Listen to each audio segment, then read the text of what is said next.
On October 5th, 1675, the Siege of Springfield occurred, and this was during King Philip's War, which happened 350 years ago. Now, this video is going to be in two parts. The first portion is going to cover various topics pertaining to King Philip's War, and this will include, but not limited to, William Pynchon, the founder of Springfield, the early years of Springfield, the early years of West Springfield, the Agawam, the Wampanoag, King Philip, the events that will lead up to King Philip's War, and the events during King Philip's War that eventually lead up to the Siege of Springfield. The second part of the video is going to be a walk and tour of Springfield, and it'll highlight various sites and monuments pertaining to the Siege of Springfield.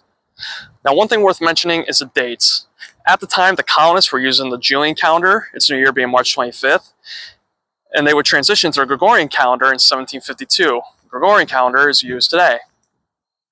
And so the new style date will be October 15th, 1675. But for simplistic purposes of the video, the old style dates will be utilized unless it is needed to mention the new style date. And with that out of the way, we'll begin here at what is Pynchon Point in Agawam, Massachusetts. And it is the Agawam that initially inhabited this area. But in the winter of 1633-34, a smallpox epidemic broke out and decimated their population, possibly reducing them to only a handful of families. The smallpox epidemic can be contributed to the Dutch, who were the first Europeans to explore the Connecticut River. This was done by Adrian Block in 1614. But by 1635, the English became aware of the Connecticut River. And so this is going to introduce William Pynchon. Well, who was William Pynchon? Well, he was the founder of Springfield. He was born in England in 1590. And now when the Massachusetts Bay Company formed in 1629, Pynchon was a part of it. During that year, they would make the decision to move their body of government to North America. And Pynchon, along with 11 others, would also make the decision to move to North America as well. And so he would begin his trip in April 1630. He was a part of the Winthrop fleet that was headed by Governor John Winthrop.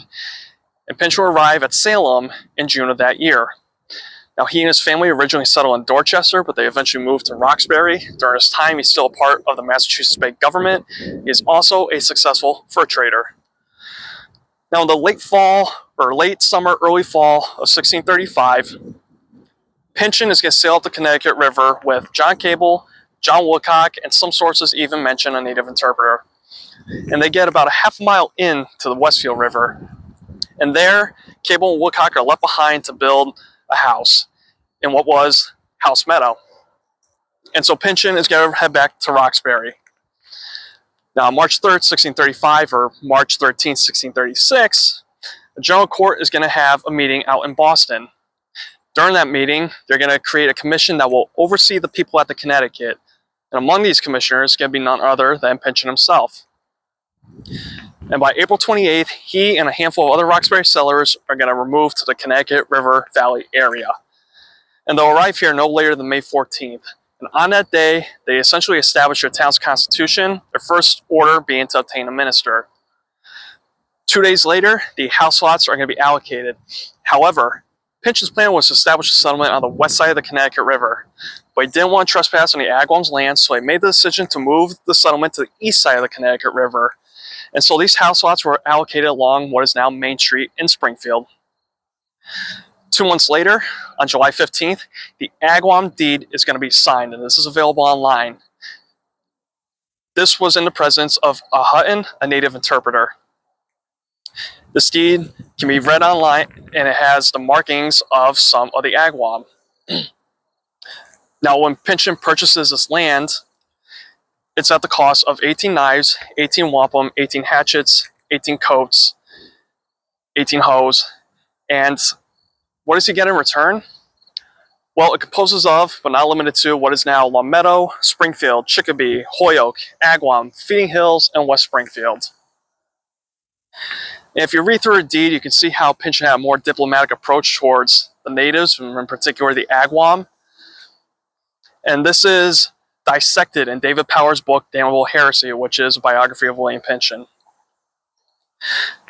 And Pynchon is going to try to ensure diplomacy with the Agawam, especially at this time. Why? Because the Pequot War is occurring. And Pynchon chooses to not engage in the war and assist the neighboring Connecticut towns. And so this diplomacy will last for some time. However, In 1650, Pynchon writes a book called The Meritorious Price of Our Redemption. And General Court gets a hold of it out in Boston, and they declare it to be heresy. And nearly every copy of that book is going to be burned on the Boston Common, the first book burning in North America. And so Pynchon will have to answer for these charges in 1651 and later in 1652. But during that year, Pynchon makes a decision to move back to England, but not before giving his land, business, to his son, John Pynchon, who will later play a very important role in King Philip's War. And so William Pynchon heads back to England. He'll pass away there in 1662. Now, the year that he left, it is important to mention that one Thomas Miller, who will also play a role in King Philip's War, receives a portion of land that neighbored the Higher Wigwam in West Springfield, where the Big E is now located. But he was to not bother or harass the Agawam. If he did so, Miller would have to forfeit that land. So we know the Agawam are living over there. We also know they lived in Springfield at a palisaded fort that was called Long Hill Fort. It stood on Long Hill. And this palisaded fort surrounded a handful of wigwams, and you can see an example of a palisaded fort at the Pequot Museum down in Connecticut. And so it stood on a bluff and provided protection from rival tribes such as the Mohawk. It also provided a great view of the town of Springfield, which would be important come King Philip's War. As for West Springfield, some of the Springfield settlers began to move to the west side of the Connecticut River, and this was in 1654 when house lots were beginning to be allocated in what is now West Springfield. However, at the time of King Philip's War, we don't know what the population was by that point in West Springfield, but we do know by 1696, when it became a separate parish of Springfield, there were some 32 families living over there and about 200 people. And then by 1774, West Springfield would finally be incorporated as a town. But with those numbers, if you go back 20 years to King Philip's War, you can estimate that there were probably less than 30 families and less than 200 people living in what is now West Springfield. And now having an understanding of this area, we'll head back to the Plymouth colony and go back to the year 1621. It is in March of that year that the Pilgrims are going to be making contact with the Wampanoag for the first time, and they're going to speak with one Samoset. And the likes of Edward Winslow and William Bradford will be introduced to their great sachem Usamequin, who has generally been referred to as Massasoit, but it's Usamequin. And they'll eventually establish a peace treaty and ensure diplomacy between the two in the years to come. But fast forward to around 1660, and Usamequin is going to pass away. But before he does, he wished that his sons would inherit English names, most likely to continue the diplomacy between his people and the colony of Plymouth. And so his son Wamsutta receives a name of Alexander. His other son, Metacom, receives a name of King Philip. And so when Usamequin passes away, it's his son, Alexander, that takes over as the next great sachem of the Wampanoag. But his reign will be short-lived and he'll pass away in 1662. And this was most likely after meeting with Josiah Winslow, the son of Edward, who did not have as favorable of a view toward the Wampanoag. And this may have stemmed from an unauthorized land sale by Alexander in the eyes of the colony of Plymouth. And so after Alexander's passing, Philip takes over as the next sachem. Now he believes that the colony of Plymouth possibly poisoned his brother, and Svek actually elaborates further on what they meant by poisoning. With Philip, he sees his people losing their identity. Many of the Wampanoag are being converted into being Christians. They're also losing their land. And by 1671, he's going to begin to plan an attack, and he's trying to get neighboring tribes to assist. And this includes the Nipmuc and the Narragansett under the leadership of their sachem Canonchet. Around this time, another important figure is going to come into play, and this is John Sassman, or Wu Sassman, who is actually a Christian Wampanoag. He would serve as a mediator for King Philip, his father Usamequin, and the colonists. He would also serve as an interpreter for them. Now with Sassaman, he worked closely with Reverend John Eliot, who converted the Wampanoag into becoming Christians or becoming praying Indians, and he would assist with establishing praying towns. Sassman will also work with Eliot in converting the Bible into the Algonquin language. He even attended Harvard College. Now with Sassman, he begins to hear about King Philip's plans to attack, and this is around 1675. And so he runs to Governor Winslow and informs him of what's happening. But Winslow doesn't heed the warning. Sassamon returns home. King Philip, however, hears about what happened, and this is going to anger him. And so on January 29th, 1674, or February 8th, 1675, Sassamon is found dead at Assawamsett Pond. It's located around Lakeville, Massachusetts. And within that area, you have the Royal Wampanoag Cemetery, where some of Usamakwen's descendants are buried. Now, when Sassamon is found, it is believed that he simply drowned in the frozen pond. But a Christian Wampanoag will report that he saw Sassamon be murdered. And he encourages the colonists to re-examine his body, and they'll do just that. And when they do so, they observe that his neck had been broken or mutilated, and that's evidence to them that he was, in fact, murdered. And so on March 1st, the Plymouth General Court is going to meet, and there they're going to order one Tobias, or Pegapanasso, to answer for the murder of John Sassamon. Tobias was a close affiliate of King Philip. And a date for the trial is set as June 1st. But when that day comes, it's Tobias, his son Wampanoag, and Madashinamo, another close affiliate of King Philip, that will answer for the murder of Sassamon.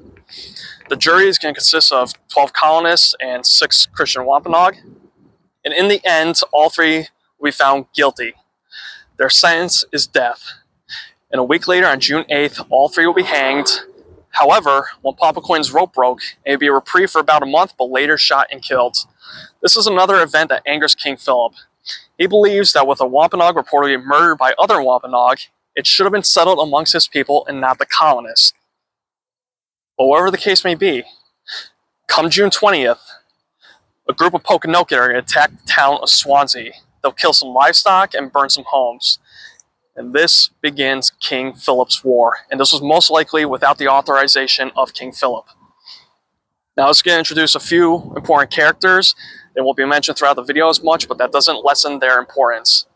And it's going to include the likes of a Sungska or Squaw Sachem Weetamoo, the widow of Alexander. She is the leader of the Pocasset, a sub-tribe of the Wampanoag Confederacy, much like the Pokanoket. There's also Awashunks, Squaw Sachem, or Sungska of the Sakonnet. And they'll play a role in the war along with the likes of Benjamin Church. Now back to Swansea. The war has begun. 3 days later, the Pokanoket return and attack the town again. But this time, one John Salisbury sees what's happening, and he's actually going to shoot one of the Pokanoket, who will later die of his wounds. And now with bloodshed, they will seek retribution and come back to Swansea the next day. During the day, they'll kill about 10 colonists, among them being John Salisbury himself. And their bodies will be mutilated and thrown about the main road of Swansea as a warning to the other colonists.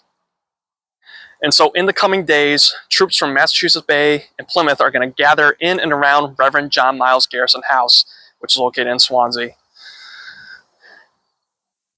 And then these troops will begin to head to Bristol, Rhode Island at Mount Hope or Mautop, where King Philip was based out of. They are in pursuit of him. But when they get there, he is nowhere to be found. However, they find the severed heads of some colonists who are their heads being placed on poles or pikes. This becomes a very common theme throughout the war. And so now Philip is on the run. The Wampanoag women and children have been moved to Narragansett territory for protection. And so in the coming weeks, you're going to have peace field fight. You're going to have an attack in the Pocasset territory. You're going to have the towns of Dartmouth, Rehoboth, and Taunton attacked. You're also going to have one Edward Babbitt who will be killed during this war. His gravestone is on display at the Old Colony History Museum. They have an excellent exhibit on King Philip's War there. But on July 14th, the town of Mendon is going to be attacked. And this is important because it is the first Massachusetts Bay town to be attacked. So you have to understand the towns of Swansea and Taunton, although they are part of Massachusetts today, at the time they were part of Plymouth. What also makes this attack so significant is that it wasn't led by Philip. It was led by the Nipmuc under the leadership of Matunis. Now the Nipmuc inhabited the central Massachusetts area as well as a part of Connecticut. And so around this time, Massachusetts Bay government is actually having growing concerns that the Nipmuc are aiding King Philip. Unbeknownst to them, they actually attacked Mendon already. And so they send out Ephraim Curtis to Brookfield. It was in the heart of the Nipmuc territory, a relatively isolated town. And so when he gets to the area, he's going to be joined by 2 men from Marlborough and a native interpreter. He is there on the orders of Massachusetts Bay Governor John Leverett to establish a peace treaty in the hopes that the Nipmuc would not aid King Philip. And so this was possibly around the village of Minnemesset, which is located in New Braintree. It was a Quabog village. Their sachem was Metawamp, who would play a very important role in King Philip's war. And so when Ephraim meets with some of the local Nipmuc sachems, among them being Metawamp, he expresses that he's there to try to establish peace. And so after this conversation, he expresses to them that if he didn't answer their questions to the best of his ability, or if they had any further questions, they can meet with Governor Leverett out in Boston. And these Nipmuc sachems agree to that, and they say to send out some emissaries within 3 days. But those days pass and no emissaries arrive, a growing concern for the Massachusetts Bay government. And so this time, they're going to send out some troops. It's going to be about 20 troops led by Captains Thomas Wheeler and Edward Hutchinson, and they're going to be guided to Brookfield by Ephraim Curtis. And so they get to Brookfield on August 1st. During that day, Ephraim meets with the Nipmucs again up at Minnemesset, again to establish a peace treaty. And they state that they'll meet with Wheeler and his company the next day, and in particular at 8 a.m. at a site that was near Wickabog Lake. And so when that morning comes, Wheeler and his company are at that site, but the Nipmuc are nowhere to be found. Now with Wheeler, he was joined by 3 men from Brookfield and 3 natives, 2 of them being the Robin brothers, Joseph and Samson. They see this as a red flag and encourage Wheeler to turn back to Brookfield. However, the Brookfield men encourage him to continue heading further north towards Minnemesset, and he will do just that. And when they get close to the village, laying in wait is Metawamp and about 200 Nipmuc ready to attack. And when this happens, it becomes known as Wheeler Surprise. Now during this attack, 8 of the troops are killed and 5 are wounded, among them being Wheeler and Hutchinson. And they'll be guided out of there by the Robin brothers and head back down to Brookfield. Now you have various monuments and markers around that area to highlight Wheeler Surprise. And so Wheeler and the others get to Brookfield and they're going to gather at Sergeant John Ayers' garrison house. Sergeant Ayers having been killed in Wheeler Surprise. And this was on Foster Hill, and what is now Foster Hill Road in West Brookfield. It's the heart of Brookfield. And so when they gather in a house, they're joined by all the inhabitants of Brookfield. So we have about 70, 80 people gathered in there. And descending from the hill nearby, at a rock that is now called Indian Rock, is Metawamp and his forces.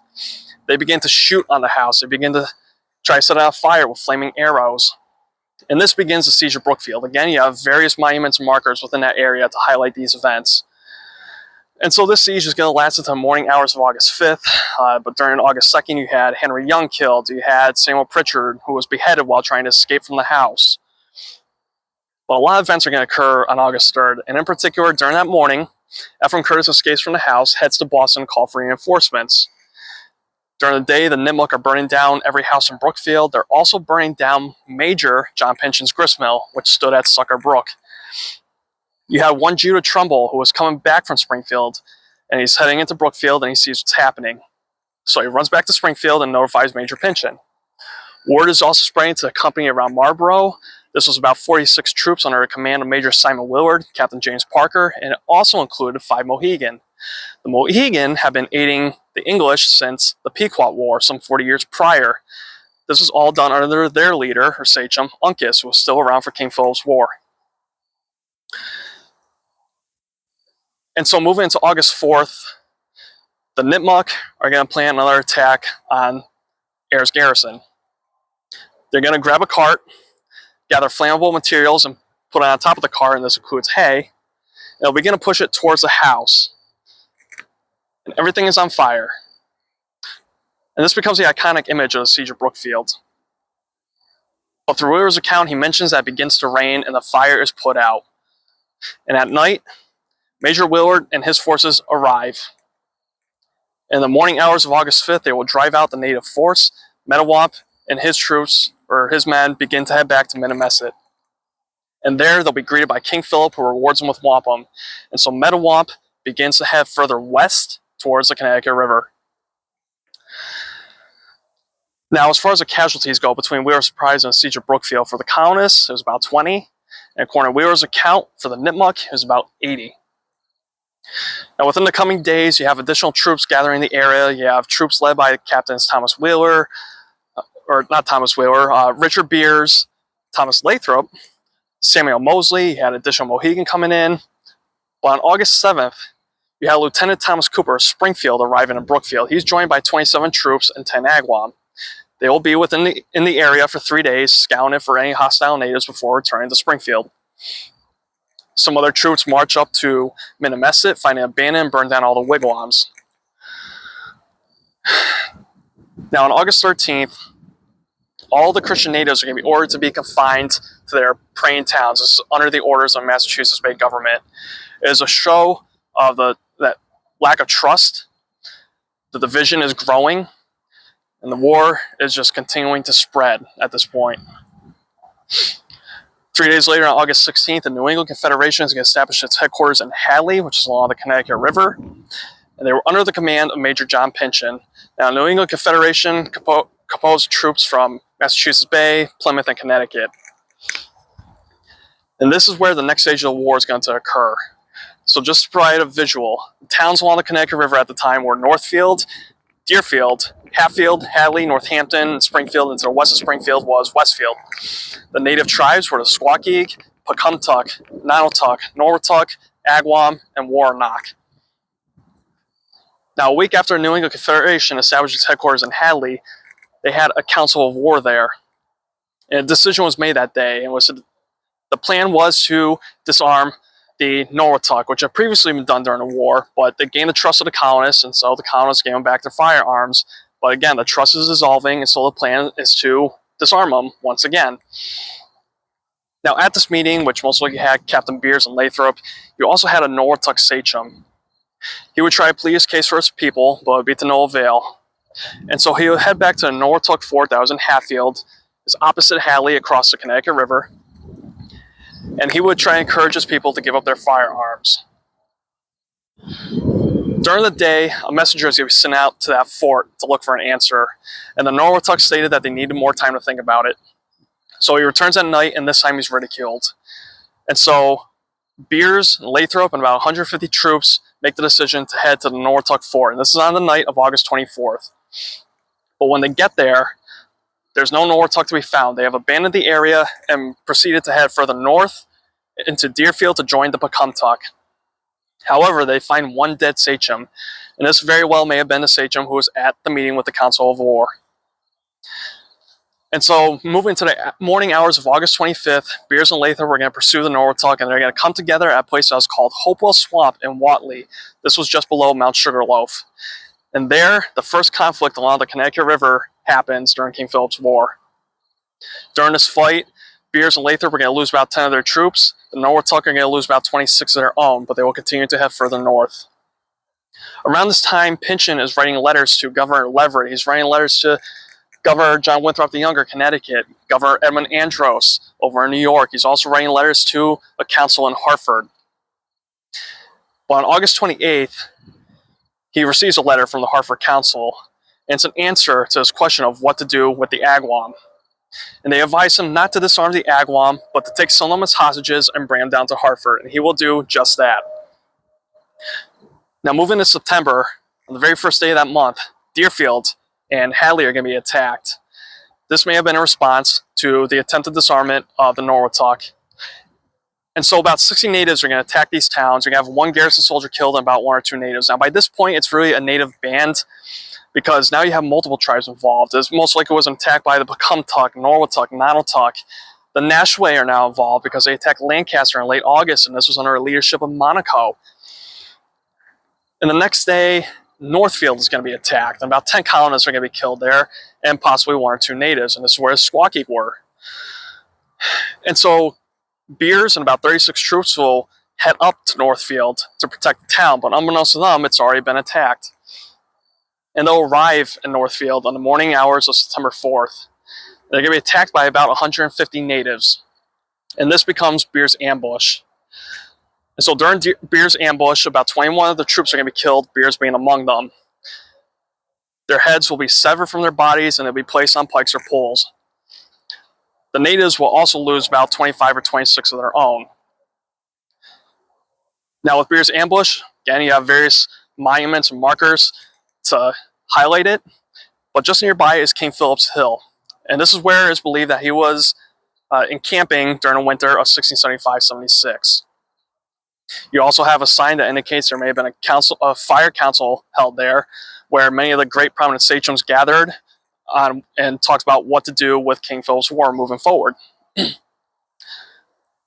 On September 6th, you had Major Robert Tree of Connecticut arrive in Northfield to gather people of the town and bring them to Hadley. When he gets there, he finds the severed heads of Beers and the others, and he'll do what he can to try and give them a proper burial. But while doing so, they're going to be attacked. Treat's company doesn't suffer any casualties, but the natives will lose about 1 or 2. And so Treat will rescue the people in Northfield and bring them back down to Hadley. And now Northfield, much like Brookfield, is abandoned.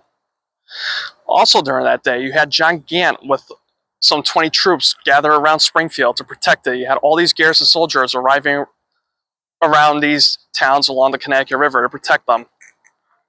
And so this becomes an issue for Pynchon, because now you're having all these additional troops coming to the area, and you need additional food supplies. He's having troops coming in from Connecticut. He's like the Mohegan, the Pequot, the Niantic, and more troops in Massachusetts Bay. And so with the need for additional food supplies, he's going to order Lathrop to head up to Deerfield to gather bushels of wheat. And he will do just that. And this happens on September 18th. So Lathrop is up in Deerfield with about 80 troops and a convoy of 18 wagons. They gather the food supplies. They begin to head back down to Hadley. While doing so, they cross Muddy Brook and stop there for a little bit. And so some of the troops will climb the neighboring trees and gather grapes. However, Lathrop is not sending out scouts to flank the area for any hostile natives, and this is going to be costly because laying in wait is Metawap and about 600 natives, again, Squawky, Pecumtuck, Norwatuck, Nonotuck, Nipmuc, possibly some King Philip's men. And they'll attack Lathrop's company, and this will become most likely the bloodiest or deadliest conflict along the Connecticut River during King Philip's War, and what became known as the Battle of Bloody Brook. And so about 77 of Lathrop's troops were killed, and Lathrop will be among them. During the day, Captain Samuel Mosley is arriving with about 60 troops, and he sees what's happening, so he goes on the offensive. In the early evening, Major Treat with about 100 troops and 60 Mohegan also gathered to assist Mosley, and they will drive out this native band. As for their casualties, it was estimated to be about 96. But with so much blood having been spilt in the brook that day, it will forever have its name changed to Bloody Brook. And the next morning, Lathrop and the others were buried in a mass grave. And there is a memorial for them. It's considered to be the oldest war memorial in America. And it's a brownstone slab that lays in front of a house. It most likely had a brick foundation at one point, but it eventually collapsed. And so in 1838, they would erect a new monument to commemorate the Battle of Bloody Brook. It's a marble obelisk that stands just below the brook itself. And so this will be the last major attack before the Siege of Springfield. Now, a week later, on September 26, some sources talk about the histories of Hatfield, Northampton, and Hadley indicate that Pynchon's buildings were burned down in West Springfield. But any sources pertaining to West Springfield's history make no mention of Pynchon having buildings there. But whatever the case may be, it is at least worth mentioning. However, one thing that can be confirmed is that on September 30th, Pynchon writes a letter to Governor Leverett and his assistants. And in it, he wants to be relieved of his duties as Commander-in-Chief. And he encourages them to find somebody that's more effective and efficient as a leader, and proposes the name of Captain Samuel Appleton as his replacement. And so on October 4th, he will get his answer. And Pynchon will finally be relieved of his duties as Commander-in-Chief of the New England Confederation.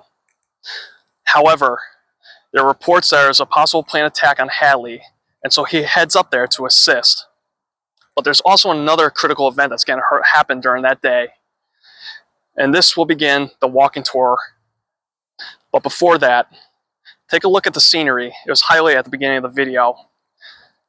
You may not be able to see it, but you have Long Hill, and where the Long Hill fort stood. And then you head down Long Hill. You have Mill River. This is where Pynchon's corn and sawmills were. They would burn down during the Siege of Springfield.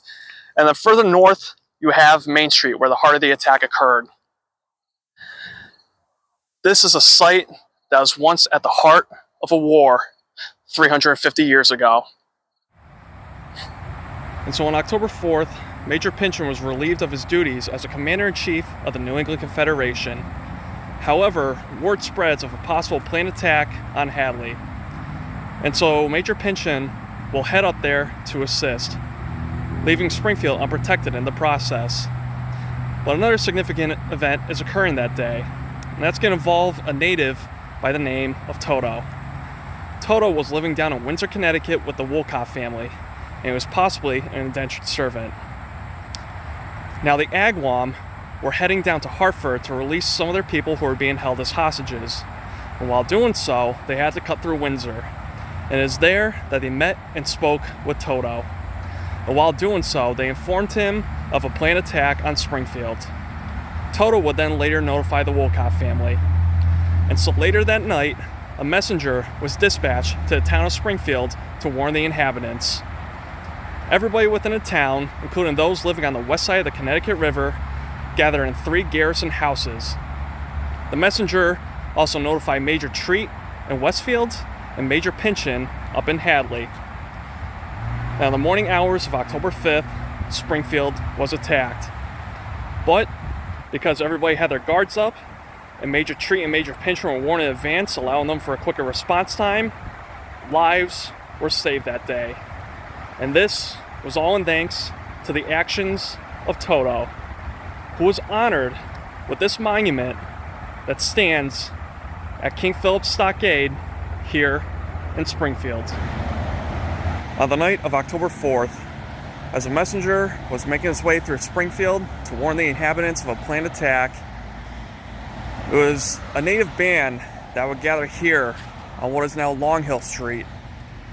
They would gather specifically at this site that you are now looking at. And this is where the Long Hill Fort stood. Again, it was a palisade fort where the Agawam lived. And so this night, you had about a band of some 600 natives gathering, along with 40 Agawam. And this may have included Metawamp as well. And it will be the last time that the Agawam would gather at a site that they called home. The next morning, they would run down the hill and begin the attack on Springfield. As for the site, in 1895, the house you are looking at was built. It is called the Dr. Philip Kilroy House. But just before the house was built, an archaeological dig was done here. During the dig, they located native, English, and Dutch artifacts. At the very front of the property stands a monument that talks about the site that was once Long Hill Fort. On the morning hours of October 5th, the attack was finally here. And it's going to start straight ahead at Long Hill. And just behind this brick building, you have Mill River. Now, for the people of Springfield, they had gathered in 3 garrison houses.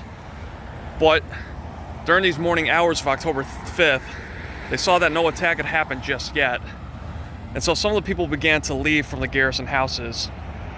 You had Constable Thomas Miller and Lieutenant Thomas Cooper, who would begin to make their trip along Main Street and head down to the Long Hill Fort to speak with the Agawam.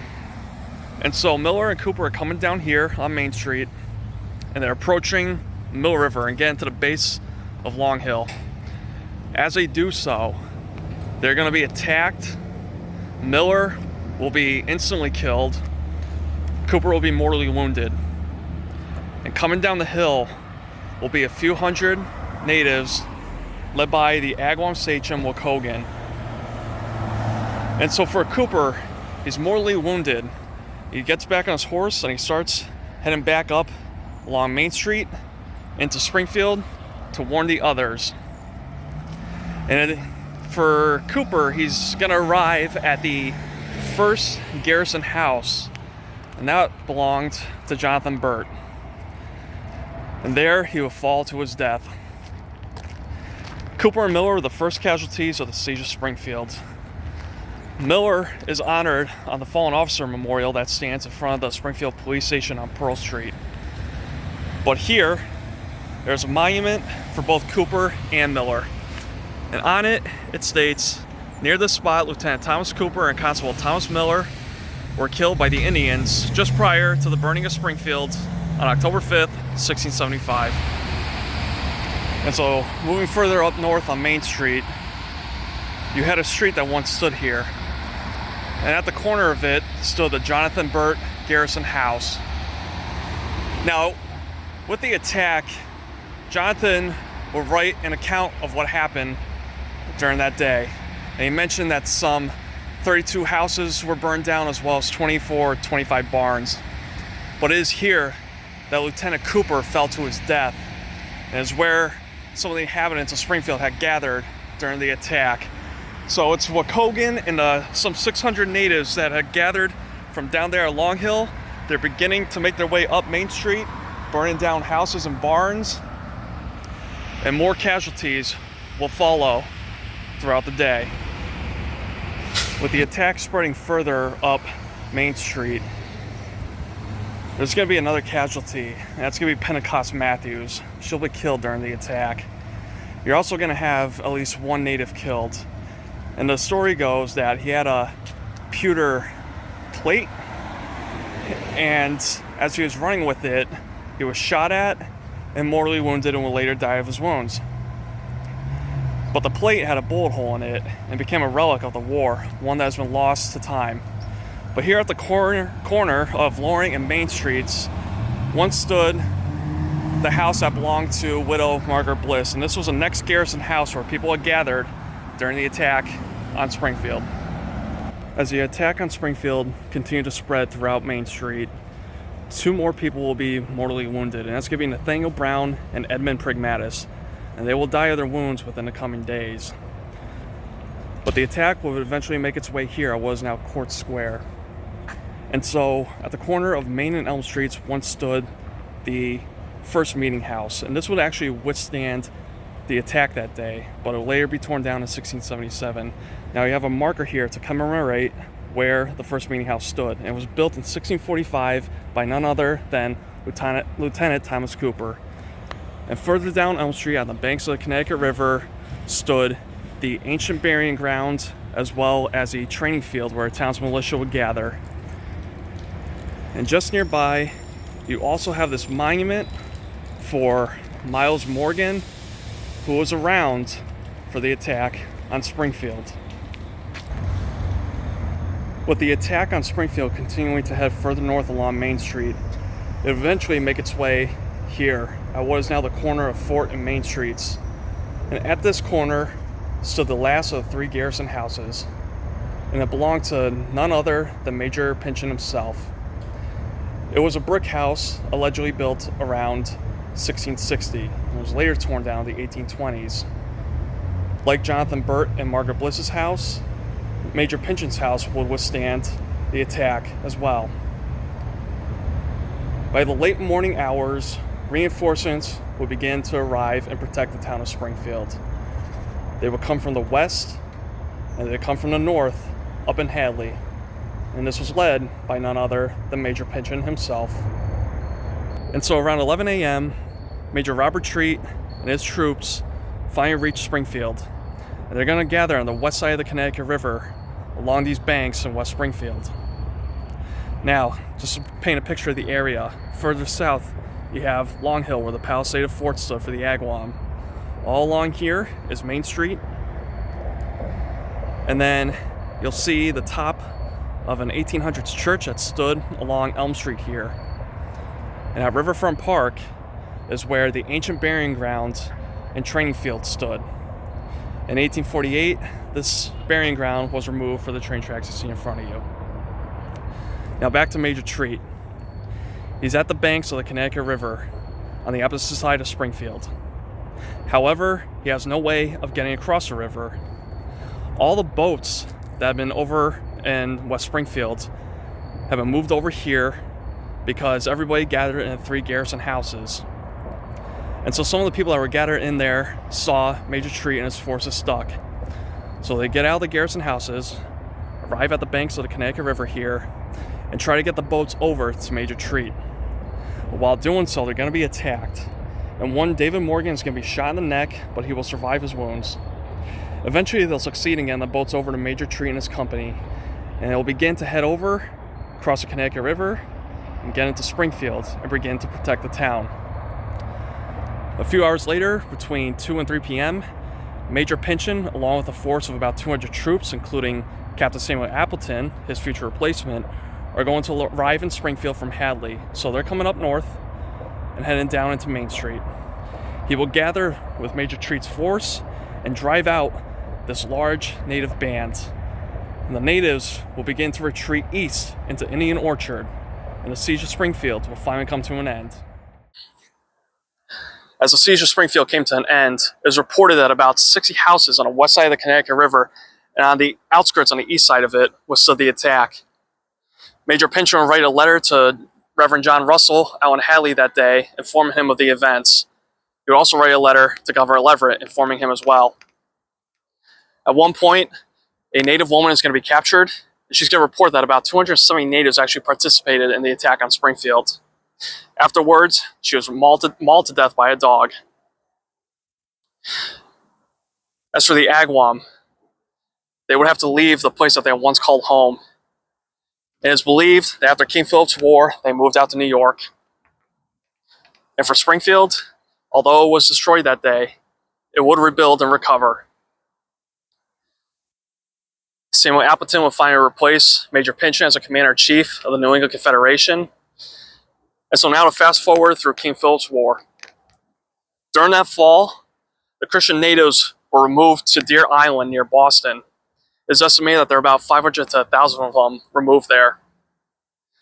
However, they were not given proper housing and proper food supplies. And so during that winter, about half of them would die. The war would continue to spread into Connecticut. And by December, it's out in Rhode Island. And now the Narragansett are going to be involved in a war, again under the leadership of their sage from Canonchet, who will later be killed during the war. But out in Rhode Island, on December 19th, the Great Swamp Fight occurs, in which colonists will attack the natives, and the natives will suffer heavy casualties. Moving into 1676, you're still got some isolated attacks in the Springfield area. You had the Keep Family Massacre in Long Meadow as an example. You also had the conflict up in Turner's Falls on May 18th, in which some of the men from Springfield participated in that. Lancaster will be attacked again, but this time a woman by the name of Mary Rollinson is going to be captured, and as while she's held in captivity that she's going to write in her journal about her time being captive. But it's by August that the most significant events are going to occur. This is the last month of the 14-month conflict. On August 12th, King Philip is discovered around Mount Hope in Bristol, Rhode Island, by Benjamin Church and his troops, which included a native by the name of John Alderman. And it is Alderman that's going to strike the fatal blow to King Philip, shooting and killing him. And so King Philip's body is quartered. One of his hands is sent to England. His head is placed on a pole or a pike on Leyden Street out in Plymouth, where the Pilgrims had their first settlement. And so it would stay on that pike for some years until it eventually rot off.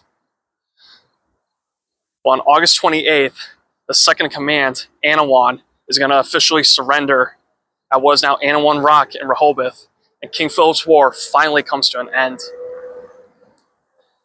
And so with the war finally coming to an end, both sides are going to lose a significant amount of lives.